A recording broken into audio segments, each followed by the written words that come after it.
Today, I'm gonna explain a 1971 British fantasy and thriller movie called Blood from the Mummy's Tomb. The movie begins with an Egyptian queen named Tara who seems still alive, but is palsied at the moment. At the same time, a group of priests commences a secret ritual and subsequently chops her hand off. They then throw the queen's hand away to the jackals. However, just before they devour the hand, the animals begin to collapse with their throats cut open while the hand, with a huge ruby ring on it, is crawling away. The priests eventually finish the ritual, and shortly after they leave the tomb, a giant sandstorm strikes, killing everyone instantly. In the present day, a young woman named Margaret awakens from his recurring nightmare. Her scream alerts the father, Professor Julian Fuchs, who immediately comes to her room and calms her down. She claims to her father that she keeps experiencing the same dream of Queen Tara every night. The father is actually a renowned Egyptologist in the country. Unbeknownst to them, a mysterious man named Corbeck secretly observes them from a distance. The next day, Professor Fuchs surprises Margaret with a very beautiful ruby ring as her early birthday gift. She puts on the ring right away and then leaves with his boyfriend, Todd Browning, while Corbeck is still spying on them. Upon arriving at Todd's place, he immediately notices the giant ring and is pretty amazed by it. Todd learns that she got the ring from her father and concludes that it must be retrieved from his previous expedition. Curious about the ring's origin, the couple meet Todd's colleague, Jeffrey, who is an expert in ancient relics. When he takes a closer look at the ring, he suddenly becomes terrified and suffers a panic attack, especially when he sees Margaret's face.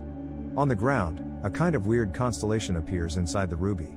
Meanwhile, a fortune teller named Helen Dickerson also sees the same constellation and becomes panicked, suddenly suggesting her client to resume the session next week.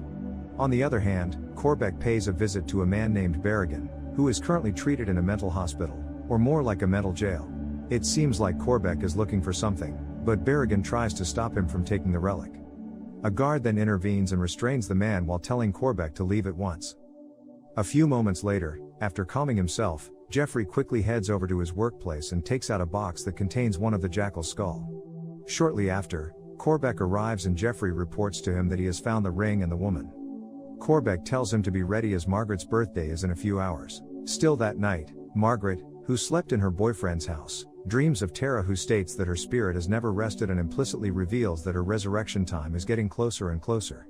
She continues that she deliberately guided a group of archaeologists, whom she appointed as guardians of her sacred relics, to find her tomb. A long time ago, the archaeologists, consisting of the young Professor Fuchs, Todd, Corbeck, Berrigan, and Helen, discovered the Queen's ancient relics and a coffin, containing Queen Tara's well-preserved body. They also found the Queen's severed hand and decided to take all the stuff.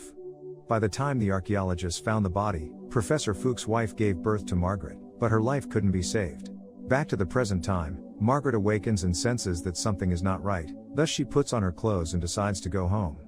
Meanwhile, Professor Fuchs goes to the basement where he made the replica of the tomb and keeps the Queen's body inside it. The couple arrive at Margaret's house and suddenly hear screaming. They break into the basement, finding Fuchs severely wounded on the neck. Todd immediately calls Fuchs' personal doctor. Margaret suggests they call the police, but the doctor doesn't allow her to do so, saying that it is her father's instruction. While Fuchs is resting, Margaret silently returns to the basement and is very shocked when she discovers the Queen's body and realizes that Tara looks almost exactly like her. Not long after, Corbeck appears out of nowhere and introduces himself to Margaret. He explains that her father was obsessed with the Tara, Queen of Darkness, since he was young. Impressed with her father's dedication in the Egyptology world, Corbeck helped him by assembling a team to search the tomb. He is still amazed by how coincidentally Margaret was born in the Queen's image and on the same day when his father discovered the Queen's body. Corbeck believes that Tara's power is astral and dangerous, thus they must find a way to reunite Tara with her soul before it's too late. He then orders Margaret and Todd to reassemble the expedition team members, hoping that they can gather all the relics that are kept by the other archaeologists. As their first step, Todd calls Jeffrey, but he immediately hangs up the phone. The couple then head over to the mental hospital to talk to Berrigan. However, the old man is super horrified when he sees Margaret, thinking that she is Tara who comes to kill her. Margaret uses this opportunity to pretend to be the Queen and questions him where he keeps the snake artifact. Berrigan denies that it's in his possession, so she scares him with the ruby ring. As expected, Berrigan begins to scream in fear, attracting the guards' attention. They restrain the old man and tell the couple to leave.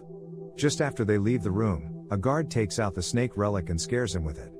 Before they go, the guard puts the relic near him. That night, Berrigan suffers a panic attack again when he finds out that the snake relic is missing. The windows suddenly burst open, followed by a strong rush of wind wreaking havoc the whole room. Berrigan repeatedly asks for help, but to no avail. The wind eventually stops and unfortunately, Berrigan lies dead on the floor with his throat cut off.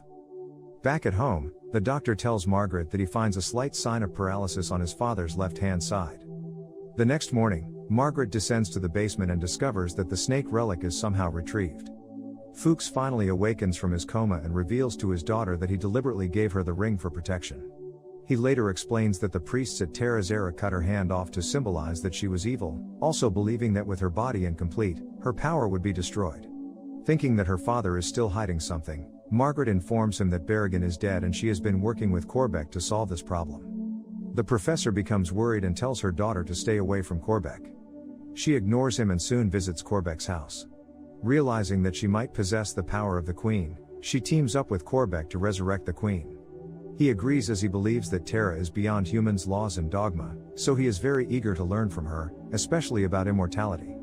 Before she departs, Corbeck warns Margaret not to involve her father because the professor still believes that the Queen is the root of evil, not seeing her as an opportunity to take control over everything. On the other hand, Geoffrey is told about Berrigan's death. He immediately realizes that he's in danger and attempts to hide the skull. However, Margaret suddenly shows up, ordering him to hand over the relic. Geoffrey refuses and tries to escape through the stairs, but he accidentally kicks the box and loses the skull. While searching for it, he suddenly hears a loud howl of the jackal and decides to hide. Meanwhile, Margaret comes across Todd while leaving Geoffrey's place. He seems confused and becomes suspicious of her, but she dodges all the questions and quickly leaves. Todd enters the place, searching for Geoffrey all over the building until he finds Geoffrey's dead body, again with his throat slit off. While carrying Geoffrey's body away, he spots a glimpse of a jackal's shadow. Meanwhile at the basement, Corbeck and Margaret realize that the relic will magically return to the tomb as soon as the person holding it dies. A few moments later, Todd confronts them and urges Margaret to stop. However, his girlfriend has been obsessed with the Queen's power and refuses to withdraw her plan. Todd attempts to seek help and Margaret warns him that he'll be dead if he leaves. On his way, Todd crashes his car and dies with his throat full of blood.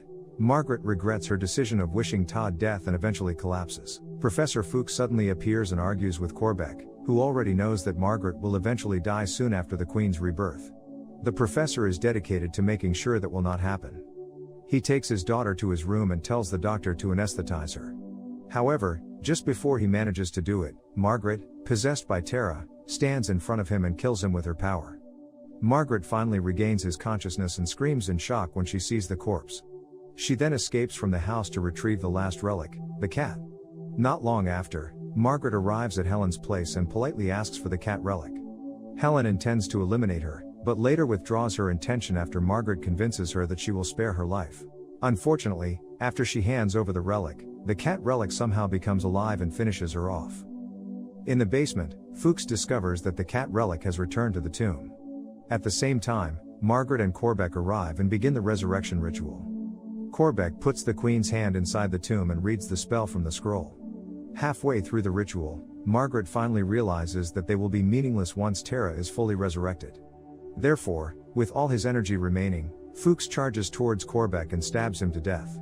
However, Tara is revived and manages to prevent the professor and Margaret from stabbing her. Fuchs is choked to death, but Margaret eventually manages to strike the knife through the Queen's heart, putting her back to sleep forever.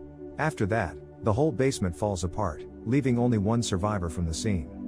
The next day, a woman whose face is fully wrapped in bandages awakens in the hospital. Question then arises, who are the women behind the bandages? Margaret or Tara?